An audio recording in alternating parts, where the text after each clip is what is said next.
हा गणपती उत्सव चालू आहे आणि त्याची सगळी धाकधूक इकडे गावामध्ये पाहायला मिळते आपल्याला. गावच्या बाजारपेठा असतील किंवा शहराच्या बाजारपेठा असतील या पूर्ण भरलेल्या आहेत आणि ही गणेशोत्सवाची रेलचल ही कोकणामध्ये चालू असते. अनेक चाकरमानी गावाकडे येत असतात आणि हा कोकणातील सण गणेशोत्सव हा साजरा होतोय. खरं तर हा सण हा एक निसर्गाचे कनेक्ट असलेला आपला सण आहे. त्याच्यामुळे कोकणात म्हणजे हजारोच्या पटीत म्हणजे संख्येने लोक येतात आणि दरवर्षी लोक येतात.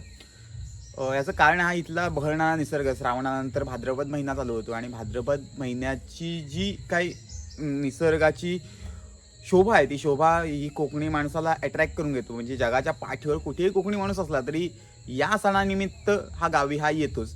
हे या सणाचं मूळ वैशिष्ट्य आहे.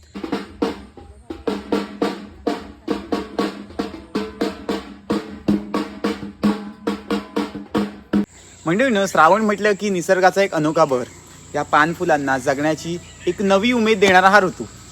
सोनवलीच्या सोनफुलांनी सजलेला तो रानमाळ, डोंगरातील ती भारंगीची भाजी, विस्तीर्णाशी ही भातशेती आणि या निसर्ग सौंदर्यात घरोघरी आपला लाडका बाप्पा आलाय. कोकण अक्षरशः एक नवचैतन्यानं अगदी न्हावून गेलंय. त्याचबरोबर आई गौराई तिरड्याच्या फुलांवरती बसून येते. विहिरीच्या बाजूला तिची पूजा करून तिला वाजत गाजत अगदी घरी आणले जाते. ही पूजा म्हणजे एक स्त्री शक्तीचा जागरच असतो. निसर्ग आणि आपल्या स्त्रियांचं नातं एक समाजातील एक अग्रगण्य असलेलं स्थान या पूजेमार्फत आपल्याला लक्षात येतं. भेंडीची फुले ही आई गौराईच्या सौंदर्यात अक्षरशः भर घालतात. होय, हा निसर्गच आम्ही या सणांमार्फत पूजतोय.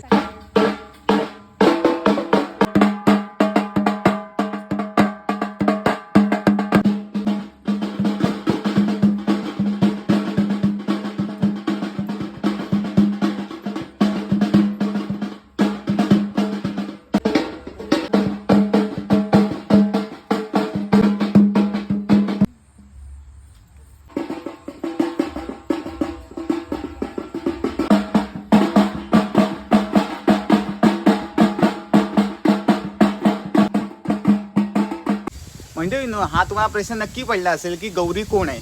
तर गौरी हे देवी पार्वतीचं एक रूप आहे. ती भगवान शंकर यांची पत्नी आणि आपल्या लाडक्या गणपती बाप्पाची आई आहे. गौरी या शब्दाचा अर्थ असा होतो की गौरवर्ण म्हणजे गोरा रंग असा होतो. एका कथेनुसार असं सांगण्यात आलं की कठोर तपस्या करून पार्वतीचे शरीर अक्षर काळे पडले होते. तेव्हा भगवान शंकराने तिला गंगाजलाने स्नान करून पुन्हा गौरवर्ण प्राप्त करून दिला, म्हणून तिला नाव गौरी असे मिळाले.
आता या गौरी पूजनाचे महत्त्व काय, का गौरी पूजा केली जाते, तर गौरीला सौभाग्य, समृद्धी आणि ऐश्वर्य देणारी देवी असे मानले जाते.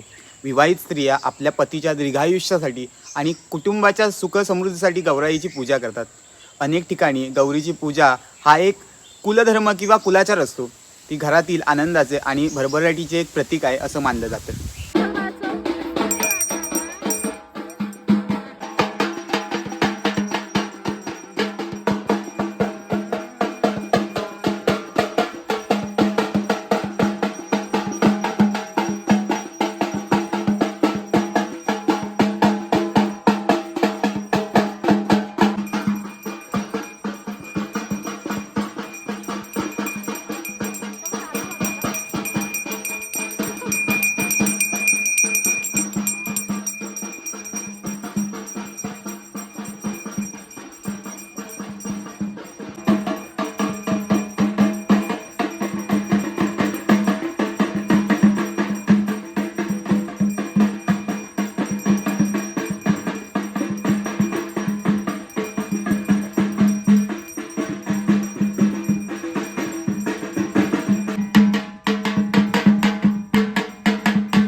या जाऊन ती निर्या पप्यात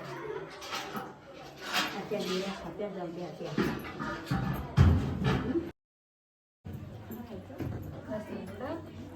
बघा एवढं पाठी बस ना मोर हे नाही म्हणा काय बरोबर बसलाय ना पाठ एवढं पाठ्यावर बघ ना मी तर हळदी तेवढी गाठण ते घाला मग फुला लावा. फुला लावलं की बरोबर होईल. नको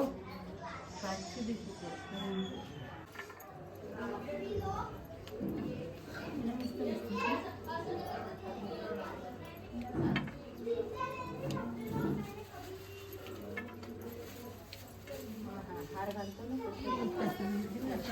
छान दिसत ना.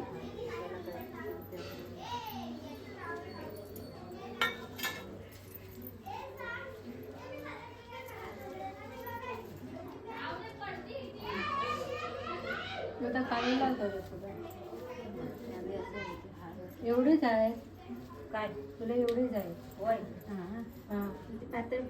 आपल्या गौराईला राक्षसांची संहार करणारी गौराई असं देखील म्हटलं जातं. अनेक वर्षापूर्वी असुरांनी म्हणजेच राक्षसांनी पृथ्वीवरील स्त्रियांना त्रास द्यायला सुरुवात केली होती. त्यांच्या या अत्याचाराला कंटाळून सर्व स्त्रियांनी आपले सौभाग्य आणि कुटुंबाच्या रक्षणासाठी आई गौराई मातेला शरण जाऊन तिची मनोभावे प्रार्थना केली. स्त्रियांच्या या हाकेला गौरी मातेने प्रतिसाद दिला आणि भाद्रपद शुद्ध अष्टमीला या असुरांचाच म्हणजे या राक्षसांचा संहार करून पृथ्वीवरील सर्व स्त्रियांना त्यांनी सुखी केले. तेव्हापासून स्त्रिया अखंड सौभाग्य आणि समृद्धीसाठी आई गौराईचे व्रत करतात.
म्हणजे हल्ली मॉडर्न युगात आपण मॉडर्न होत चाललेलो आहेत आणि आपण आपल्या संस्कृतीमध्ये नवीन नवीन आधुनिक वाढ करत चाललो आहेत. जी गौराई आम्ही मुखवटा घेऊन किंवा तिरड्याची फुलं घेऊन तिची पूजन करत होतो, 5 खडे घेऊन तिला ज्या विहिरीच्या काठावरून आणत होतो, ती गौराई हल्ली फार दिसत नाही. हल्ली जे मुखवटे होते मोठमोठे ते तशाच प्रकारे रेडीमेड मुखवटे आणून तिची पूजा केली जाते. परंतु खरं सांगू ना तर जी सात्विक गौर आहे, सात्विक गौराई जिला म्हटलं जातं, ती गौराई तिरड्याच्या फुलांवरती किंवा 5 खडे ज्या तांब्यामध्ये टाकून जी आणली जाते ती सात्विक गौर पाहायची असेल ना तर कोकणात या. कोकणात हल्ली काही ठिकाणी या प्रथा खूप बंद होत चालल्या आहेत. परंतु अशी काही गावं आहेत, अशी काही ठिकाणं आहेत, अशी काही घरं आहेत ज्या घरांमध्ये आजही जी पूर्वीपासून भेंडीच्या फुलावरती जी येणारी गौर आहे तीच गौर आणली जाते. आणि याच संस्कृती कोकणचं वैभव आहे, कोकणचं सौंदर्य याच संस्कृती मागे दडलेलं आहे आणि ही अशीच चालू राहो हीच आई गौराईच्या चरणी प्रार्थना करू.